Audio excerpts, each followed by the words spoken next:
bad. Wind wasn't too bad, but that was the intent. Yeah, the thing that I see most often in the S2s is you hear chain plate. The leaking from there, yeah. Chain plate leaks. I know the previous well, there's been various repairs done related to core wet stamps.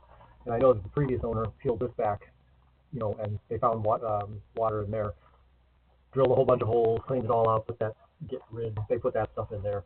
And obviously we had the chain plate. And I was going to reset the chain plate. Yeah, it's not a bad idea. You know, clear out around them and get as much. Do you have to actually remove the chain plate completely, or can you just do it all from the top? It depends on how expensive you're going. See, and they put everything on it just like this. The plate that's around the chain plate is a removable plate. Oh, okay. That's a service plate. Most people don't understand. That plate with the two screws in it. Oh, okay. You know, the blade comes up through this blade comes up through, or the one that's inside there comes up through there, and then there's the service plate that goes on top of it. So you can take and pull that service plate off, and basically, a lot of times that hole was cut through the deck very close like that. Okay. Yep. So now what they do is they put their bedding around there, put that plate on, and scooch all the bedding out. Yep. Cut it off, and the time you take a puff, it moves a little bit, and it breaks the seal. Yeah. So what I do is I'll take my service plate off, and I'll chamfer down in with a chisel. Yep. Okay. Yep. And I'll go down in on a 45, and now double the width, you got a lot more, double the depth of your bearing. Instead of probably a razor thin little piece, you end up with maybe even a quarter inch or more. Yeah, I mean, you don't have too much of a leak problem from what my nose is telling me, so you're in good shape in that regard. Yeah. It's leaking now, but I took the bolts out. So whoever did this little piece of handiwork is a real dumbass. Yes. Okay. You're the dumbass. No. So I'm not besmirching you. No, it's fine. Dumbass move. I know. I looked at that and it's like, you don't need to seal from the bottom. Well, you seal from the top.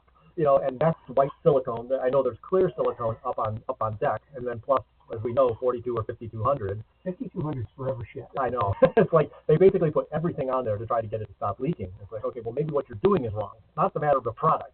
It's the technique is where the flaw is. Yeah, this is such a tight tower. I know. That's unusual. It's very unusual. I don't know that this would be, you know, I mean, this was a wood. Or this was your collar going around, but that collar has nothing to do with me, by the way. It's only deck support or related to the... this collar is only there to take the lifting load of your halyard. The neck should be tied in with this tie rod. And it's not. It's not. Well, this tie rod is keeping the deck from being lifted by those. Give you an idea, I asked the previous owner, because I've always dealt with seen deck stuff, Mast, and I've never seen this. I said, well, what is this thing for? And he's like, I don't know. And it was loose. It rattled. Mm-hmm.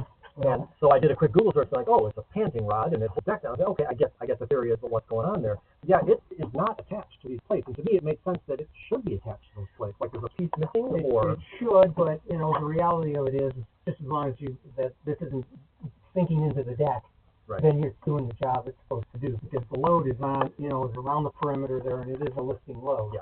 So, and by the nature of how this mast is down here, your shrouds are out here, the deck wants to go like that, okay? Yep. And it stabilizes the deck from doing that. But what you need to do here is probably the best thing to do is this is probably, you have a screwdriver? Yeah. Straight blade screwdriver. Chisel. Or knife. Whatever. Yeah, straight blade screwdriver. I got a utility knife. Have at it. Up anyway. I got to deal with it. I just wanted to see how much clearance you have in here. Okay. One odd thing we found after we sailed away on the boat, we bought it in Muskegon and brought it around last spring. I had a survey done, and we didn't find anything, but there's a lot of really bad marine surveyors, unfortunately. Who did the survey for it? I'd have to look at the thing. I had a hard time finding anybody who would even do it. Yeah. You know, over there. Well, future purposes, there's only two good marine surveyors that understand sailboats. Jack and Matt Mormon. Father-son team. Jack and I have been, you know, he's my golf partner, but he sold all of the S2s in the state just about. Okay. So he knows S2s like the back of his hand. That's good to know. The Mormons. Okay, that'll be easy to remember. Yeah. But when we started realizing there was something going on. The mast is canted support significantly. If you look at these, well, there's only one turnbuckle in here, and it's not tightened the way that it was. These were almost as far out as they would go. These were almost as far in as they would go. And finally, we were in a marina for the night, and we were happening to be walking back, and we're dead on to the nose, And it's like, why are all the masts? And then you realize, I think, well, maybe the boat is listing. Like, okay, why is the boat listing? It's not. You take a halyard one side to the other, and it's like, oh yeah, the mast is like this. So here's how that happens. When you've got yardies, and they're doing their job. I believe it was put up by Torreson Marine. Torreson has been a good sailboat yard for years, but one of their young good riggers is now over at LB. Mm-hmm. But in the yard situation like this, where you're having somebody take the boat apart, they loosen one side and don't touch the other side. Right? Yeah. And then now they never go back. Right now, when they get ready to step it again, it's real simple. They just pin that one and start this one, tighten it up so it won't fall over, and say, "Here's your boat." Yeah. But the short course to tuning These mast are just thrown up just to hold the mast up. is to take. I go from fixed point to fixed point to be able to tell what your closure is, and I tune a mast with a tape measure. Okay, all my masts, and I've been tuning masts for 46 years. Okay, so and you can tune a mast in 20 minutes. Yeah, right. When you know what you're doing, absolutely. Right. Sure. But sure. and when you take when I say fixed point, you look at either where that T is in that U-shaped toggle, okay? The bottom part of that's the fixed point, or you can just go right to the bottom of your pin, and you go to the top of where the swedge is at, okay? And you can tell your closure. So, I'll get it, get them reasonably equal from side to side, loose, take them up to just above hand tight, but reasonably equal, and always start at the bottom and work your way up. Not at the top and work your way down. That's the biggest mistake people make. Well, we got to support the mast. It's like, well, it's all going to support the mast standing still. Yeah, with a keel step mast, yeah, exactly. Take the shrouds off and it'll stand. Yeah, it'll stand on its own. But basically, I'll take the uppers just a hand tight, and then you start with your fore and aft lowers, okay, and get the mast in the center that way. But I'll start 14 inches here, 14 inches there. Take it up a little bit more, 2-3 turns here, 2-3 turns there. Stop at the mast. Look up at my sail trap, and you can see where it's going like that. And, equalize it that way, get to the top, wind on it, same deal. Everything is equalized, and basically your forward lowers are going to be tighter than your aft lowers, okay? On a mast like this, you'll want a little bit of pre-bend in it like that because it looks sexy, and it does good things for the shape. The sail, right? It's designed to be like that, And the tighter your backstay is, the tighter your head stay is. Sure. And a tight head stay with roller furling, that furler rolls easier.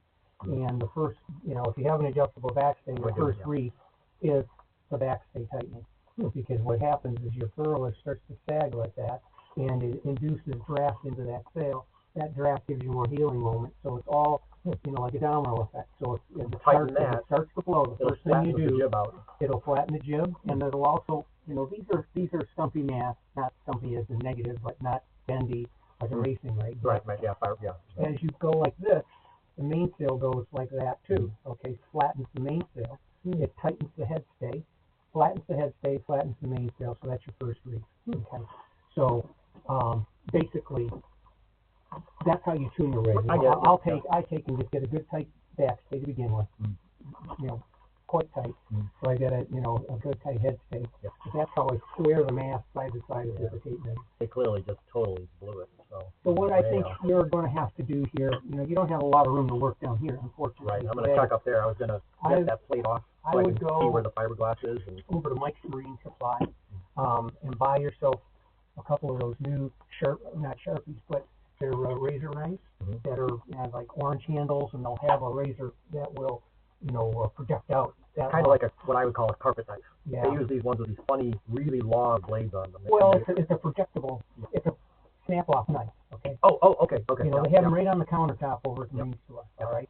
But the blade will extend out far enough that it'll get you down here. Right. And you got to be careful if you're working down here, because sometimes those blades will snap off and you'll cut the living shit out of your hand. So you got to be very careful with it. Sure. But it's the only tool that you're going to be able to get close enough to here to kind of work your way around it. The other tool would be a hacksaw blade. I was up on top, and I bought one of those hacksaws that's just a handle. That has a handle? Yeah. Well, that'll help too, but, basically to undermine that bond. But I'm worried about carving up the aluminum on the mast doing that. So. But in here, frankly, you can have covers made. If you're worried about carving this up, just take and put a roll of paper on it. Cosmetically up here, I'm not concerned. I'm concerned about literally damaging the aluminum on the mast and weakening part. You will not do that. not that single. Okay. This is the wall thickness on this. As I said, this is a stump compared to today's mast. Yeah. Right. Yeah.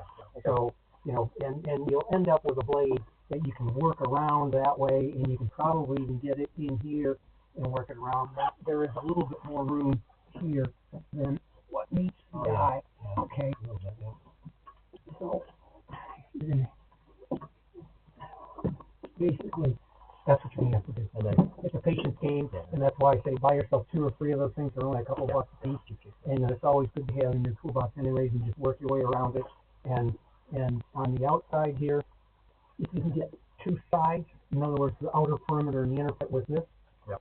That's exactly what I was thinking I was just going to have to do, was just slowly gnaw away at it and get as much of that crap out of there and try to break its seal so that we can get it out and then finish cleaning it out. Yeah, there you go. That's what I should do. Put the paper back in. Yeah, just release the gentleman so they're not leaking through the desk there. Yeah. Right now, I think you're going to be working outside. Yeah. A little bit. I mean, you could probably start working away down here since it's so shitty outside anyway. To start undermining it. I don't know, if you can get through it today, then so be it. And how do you adjust the panting rod? When and how do you adjust the panting rod? I think, basically, Mast on? once the mast mast is on, okay. once it's tuned, okay. If this is still like that, then just tighten it up some. Okay. This was tight before we took some of the shrouds off. Right. Right. So, it will, the mast, it's plastic, it moves. That's why all this shit leaks all the time. So, just once you get it up, and tune it, then if this is loose, then just snug it up a just little undo bit. that. And all you gotta do is undo this one and wind on the upper one, and you're good to go. Yep. And that's fixed down there. Oh no, there's actually threaded in there. There's a thread portion in there. Well, yeah, that's the bad news, because that's not a threaded. It should be It's turned not all an the way in. adjustable. Yeah. Oh, okay. That's I'm coming out of there. Oh, okay. situation. Okay. That's I thought, oh yeah, because when because it was loose, I thought, well, I should at least take the rattle out. Yeah, that's I generally turned not it, I a good realized, sign. it's just turning down there. I'm good then. That's Somebody good. wound it out of there at some point in time. Oh, Okay.